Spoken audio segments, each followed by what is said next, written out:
বছরের প্রথম দিন পিকনিক মেজাজ, সেই পিকনিকের মেজাজে বিভিন্ন মানুষ বিভিন্ন জায়গায় রাজ্যের বিভিন্ন প্রান্তের ছবি আপনাদের দেখাচ্ছি।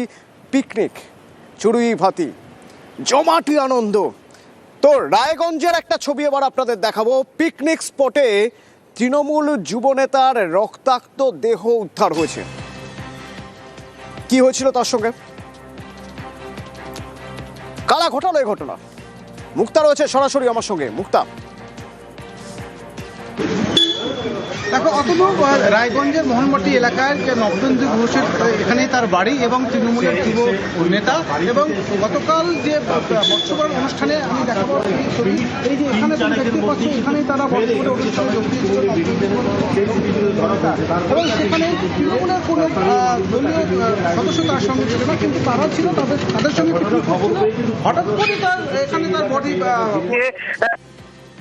গুলি লাগে বলে এরকমই কিন্তু অভিযোগ পাওয়া যাচ্ছে। তারপরে কিন্তু রায়গঞ্জ যখন মেডিকেল হাসপাতালে নিয়ে যাওয়া হয় তখনই কিন্তু তাকে ডাক্তার মৃত বলে ঘোষণা করে। কিন্তু তাদের সঙ্গে কি বিষয় নিয়ে গন্ডগোল লেগেছিল না কি ঘটনা ঘটেছিল টোটালটাই কিন্তু পুলিশ তদন্ত শুরু করছে। আমরা দেখাবো যে এলাকা মোহনবাটি এলাকা, জনবহুল এলাকা, সেই রাতে কিন্তু এখানেই চলছিল রমরমিয়ে বর্ষবরণ অনুষ্ঠান। আর সেখানেই সিসি ক্যামেরা কিন্তু বিভিন্ন জায়গায় লাগানো আছে, তুমি দেখতে পাচ্ছ সিসি ক্যামেরা। পুলিশ কিন্তু সমস্ত সিসি ক্যামেরা ফুটেজ সংগ্রহ করছে এবং তোমাকে বলা যেতে পারে এর মধ্যে কিন্তু রায়গঞ্জ থানা পুলিশ দুজনকে কিন্তু গ্রেপ্তার করেছে। পাশাপাশি গ্রেপ্তারের পর জিজ্ঞাসাবাদ করার পর কিন্তু সেই আগ্নেয় অস্ত্র কিন্তু উদ্ধার করেছে রায়গঞ্জ থানা পুলিশ। কিন্তু বলা যেতেই পারে যে আগ্নেয় অস্ত্র থেকে যে গুলি বেরিয়েছে সেই আগ্নেয় অস্ত্র কিন্তু রায়গঞ্জ থানা পুলিশ উদ্ধার করেছে। কিন্তু এই কি সমস্যা তৈরি হয়েছে, সমস্যায় কিন্তু টোটালটাই কিন্তু পুলিশ তদন্ত শুরু করছে এবং আর সেই দুজনকে কিন্তু রায়গঞ্জ আদালতে পাঠানো হবে বলে কিন্তু জানাচ্ছে পুলিশের পক্ষ থেকে। তবে এই ঘটনাকে কেন্দ্র করে চাঞ্চল্য ছড়িয়ে পড়েছে রায়গঞ্জ শহর জুড়ে। আমরা দেখাবো এই যে আরেকটা জিনিস দেখাবো, এখানে ক্রাইম সিন দিয়ে দিয়েছে, এই জায়গা দিয়ে কিন্তু যাতায়াত করতে হচ্ছে নববন্ধু ঘোষ এবং এখানে কিন্তু সেই ঝামেলাটা লাগে এবং তারপরে কিন্তু সেখানে পড়ে যায় এবং তার দেহে কিন্তু সেই গুলি লাগে। আর গুলি অবস্থায় এখান থেকে তাকে হাসপাতালে নিয়ে যাওয়ার পরে কিন্তু ডাক্তার মৃত বলে ঘোষণা করেন। তাই কিন্তু পুলিশ তদন্ত শুরু করছে, এর সঙ্গে আরো কারা জড়িত রয়েছে বলে আপনি কিনা। ধন্যবাদ।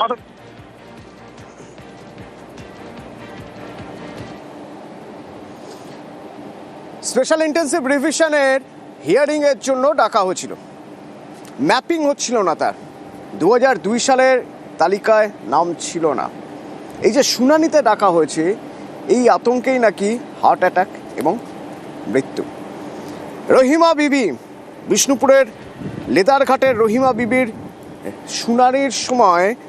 শুনানির আগেই শুনানিতে ডাক পেয়েছেন এটা জেনেই হৃদরোগে আক্রান্ত হন এবং মারা যান বলে জানা যাচ্ছে। আমার সঙ্গে দেবব্রত রয়েছে। দেবব্রত, পরিবার কি অভিযোগ করছে?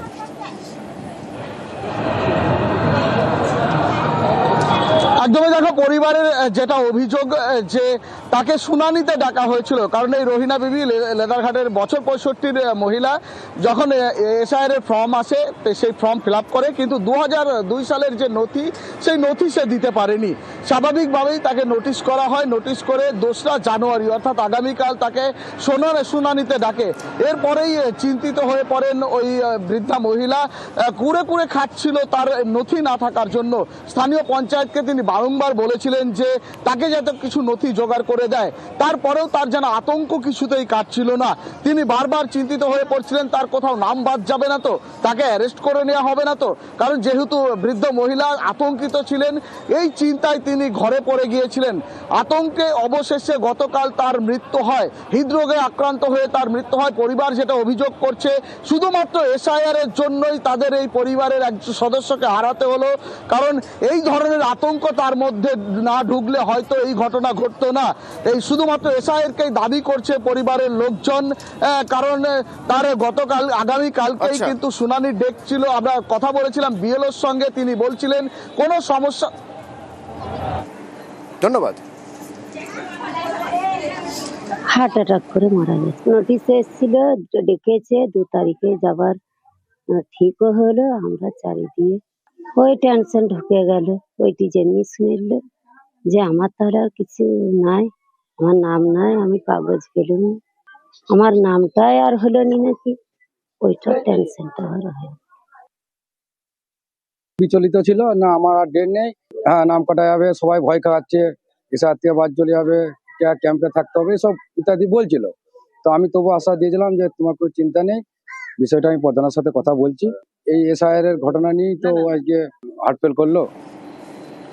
একই রকম ভাবে স্বরূপনগরের সুলতান সর্দার 60 বছর বয়স, 27 তারিখ শুনানি হয়েছিল, কিন্তু তারপর থেকেই টেনশন কাজ করছিল বলে দাবি করছেন পরিবারের লোকজন এবং শেষমেশ হৃদরোগে আক্রান্ত হয়ে মৃত্যু হয় সুলতান সর্দারের। অনুপম রয়েছেন আমার সঙ্গে। অনুপম, সুলতান সর্দারের বাড়ির লোক কি বলছেন?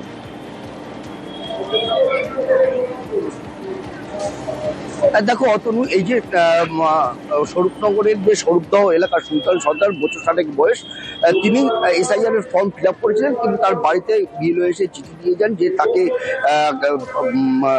স্বরূপনগরের যে বিডি অফিস, সেই বিডি অফিসে 27 তারিখে হিয়ারিং এর জন্য তাকে ডাকা হয়।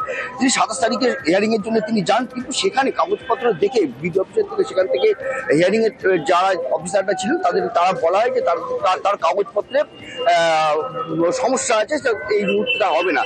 এরপরে তিনি বাড়ি এসেই কিন্তু টেনশন শুরু করেন এবং অসুস্থ হয়ে পড়েন। তারপরে আজ ভোরবেলায় সে মারা যায়, আর হৃদরোগে আক্রান্ত হয়ে মারা যায়। তার পরিবার এবং এলাকার মানুষ কিন্তু পরিষ্কারভাবে যেটা দাবি করছে যে এই যে এসআইআর এর যে আতঙ্ক, সেই আতঙ্ক কাজ করছিল, যার জন্য সে হৃদরোগে আক্রান্ত হয়ে সে মারা গেছে।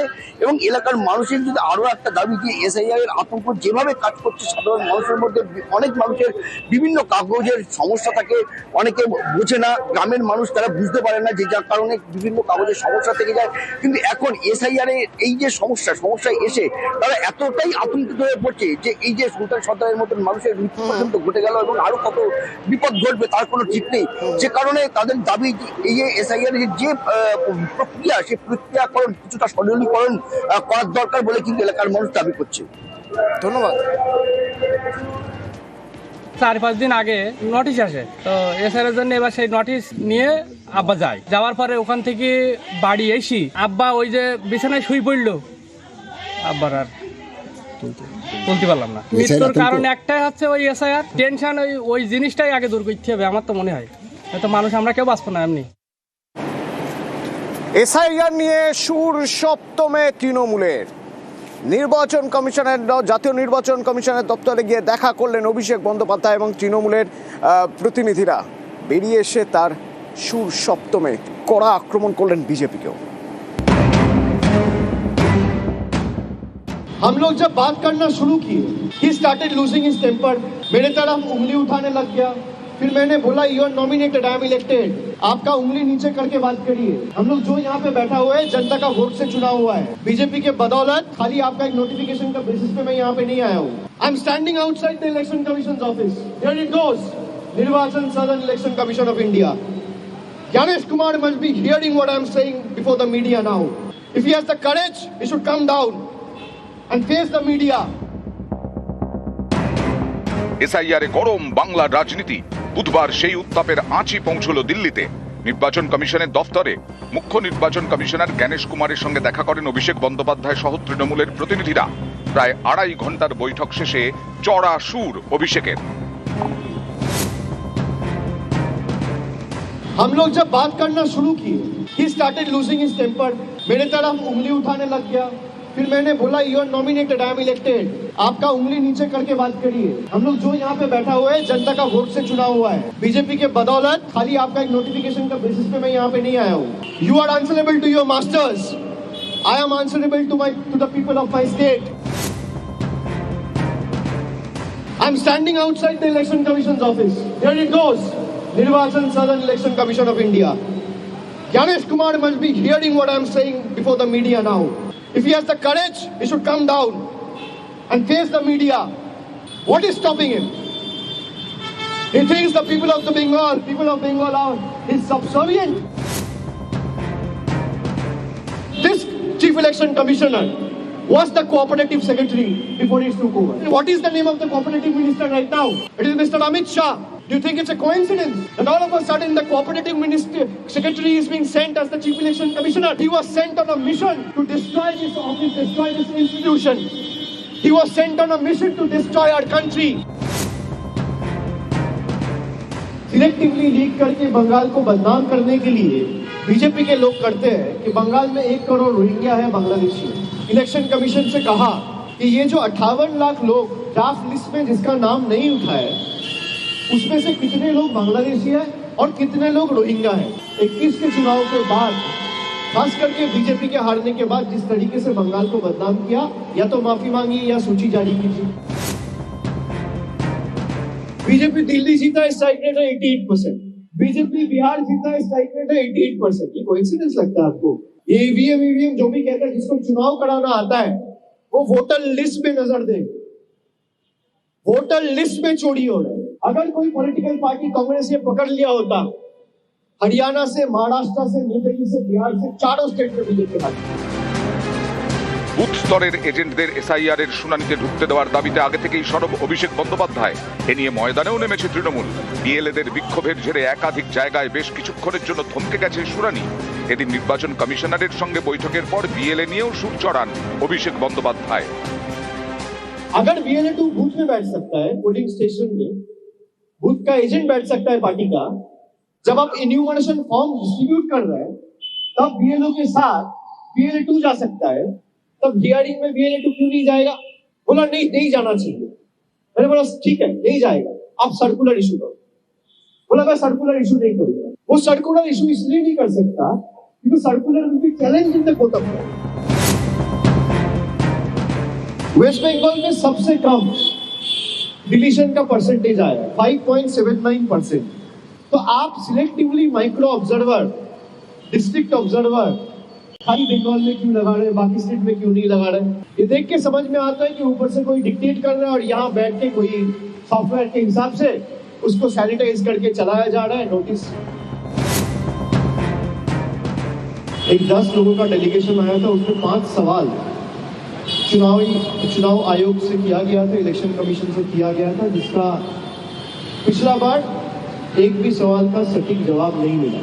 इस बार भी हम लोग 10-11 पॉइंट्स लेके आए थे और 2-3 पॉइंट छोड़ के कहीं कोई क्लैरिटी नहीं मिला। নির্বাচন কমিশনের দফতরের সামনে দাঁড়িয়ে এদিন বিজেপিকেও আক্রমণ করেন অভিষেক বন্দ্যোপাধ্যায়। নিউজ 18 বাংলা।